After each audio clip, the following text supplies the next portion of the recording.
acknowledge your feelings. They are true. Your feelings are real. You need to acknowledge your feelings instead of suppressing them. You need to learn how to deal with frustration, with sadness, with happiness. Welcome back to my channel.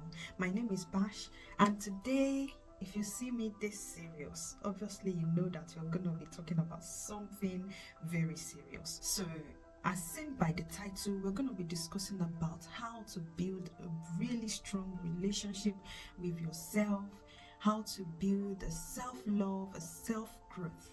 Without taking too much of your time, let's get right into it. One on my list is how to practice self-love and self-compassion. So I want you to understand something, that self-love is not about being self-centered. It's about being able to give the same love, the same kindness you're giving other people to yourself as well. It's about realizing that you also deserve love. You also are worthy. It's about silencing your inner critic. It's about telling yourself that you are worthy. You are loved. It's about replacing all the negative thoughts by the positive. It's about affirming positivity. It's about learning how to forgive yourself for the past mistake, because we are human beings and we are meant to make mistakes. It's about recognizing that you deserve love, you deserve care. You can practice this by go on a solo date, spend time with yourself, read books, go on a soft walk, journal, reflect on what you journal, and I promise you, you're gonna see a difference. So from my own experience, I started this self-love, self-compassion, self-care earlier this year. By the way, I add the story, part of the story, in one of my videos, which I'm going to be linking right here or here. So I'm not going to really get into the details right now. To tell you the truth, it even led me to be here speaking to you right now. It's 100% worth it. By the time you start implementing this, I'm sure you're going to see a significant difference in yourself. Another thing is how to build self-confidence and self-esteem. Says, bro, you see, when you hear you are your biggest enemy, if you're currently dealing with self-sabotage, low self-esteem, it can draw you back from so many good things in life. I'm telling you this because I've been there. How should you deal with this one? Is by replacing all this negative thoughts like I'm not good enough to, I'm learning to grow every day, and any challenges that comes to my way is a way of learning, is a way of growth for me. Let me tell you something. We all are unique in our own way. We all have different unique abilities in us. So until you start to sit down with yourself and look deep down inside you and find that unique ability that you have to come out of low self-esteem and low self-confidence, you've got to have a positive mind. You've got to have to let go of all the negative thoughts in your mind. You've all to now start telling yourself that you can do it, instead of like you have to do it, you must do it. And you need to regularly involve yourself in positive things that will influence you to be able to stay grounded all the time. For example, when I was dealing with low self-confidence, I remember that I used to watch lots of YouTube videos, even days that I don't feel like doing anything, even days that I feel like self-sabotaging myself, telling myself that I'm not good enough, who is gonna listen to me, blah blah blah, all sort of things.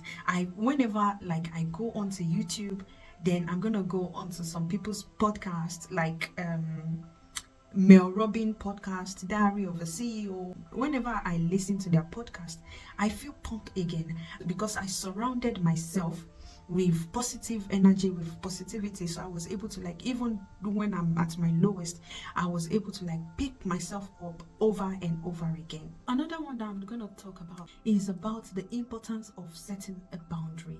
See, saying no is a big part of self-respect. Got to set boundaries, either at home, either with family, with loved one, with friends, at work. You need to have a clear boundaries. When you say no, it means no. You need to protect your mental well-being from energy that constantly take you out of character. So you need to always protect yourself, because when you are in the right mindset, you are in the right mood, you'll be able to be productive. Practice to identify people that always take you out of character and see, babe, let them go. Imagine you putting all the work into yourself, doing all sort of work, looking for how to build your confidence, your low self-esteem, how to come out of all these things. Then you are still around some people, some negative energies that always make you burn out, that always make you think less of yourself. So you've got to let some people go in your life. Another thing that I've got here is by staying grounded and staying present. And what do I mean by this? By focusing on what you have right now, by cherishing the moments that you have right now, and by forgetting about the past regret or worry about the future, by learning about your triggers. That one is very big. By what are these things that always get you worried? What are these things that always bring you out of your character? By learning about how to manage your emotions, how to regulate your emotions whenever you are triggered. What are the things that you can do to calm yourself down, to reduce the stress?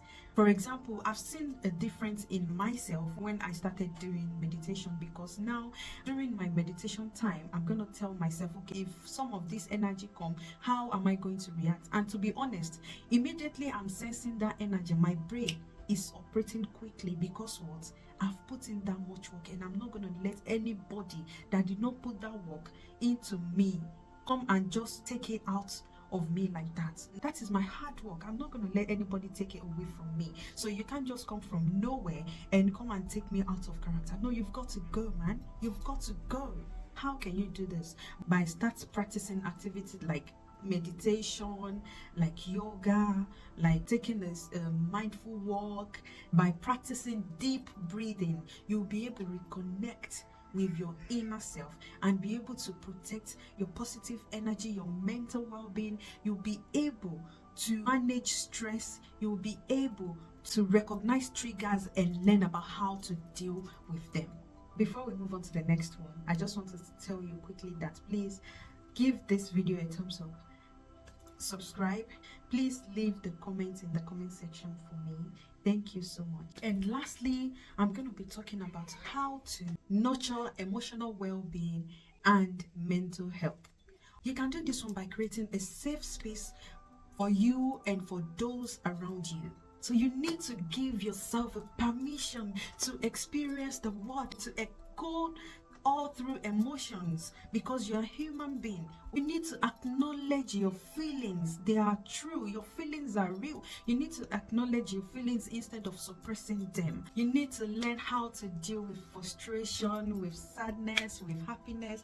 You need to develop a coping mechanism. You need to develop a healthy eating habit. You need to start practicing physical activities, physical fitness. And you need to be patient with yourself, my love. You need to know that life is a process. You need to know that emotional healing and growth are lifelong process. You can't do everything at a time. Give yourself the grace. And I promise you that by the time you start incorporating all these steps that we've gone through today, you will see a huge amount of difference. But before you go, I've got loads of content like this on this channel, which I'm going to be linking them here. If you're in your 30s, I've got loads of content for you. So please do check them out, especially your 30s. I've got something very nice for you that I dropped last week, so please do check it out. One of these are you going to be trying, or which one are you not going to be trying? Okay, so let me know in the comments, and share and subscribe to the channel to be able to get the bell on, so that you'll be able to get more of this amazing content like this. Thank you so much for watching, and I will see you in my next one.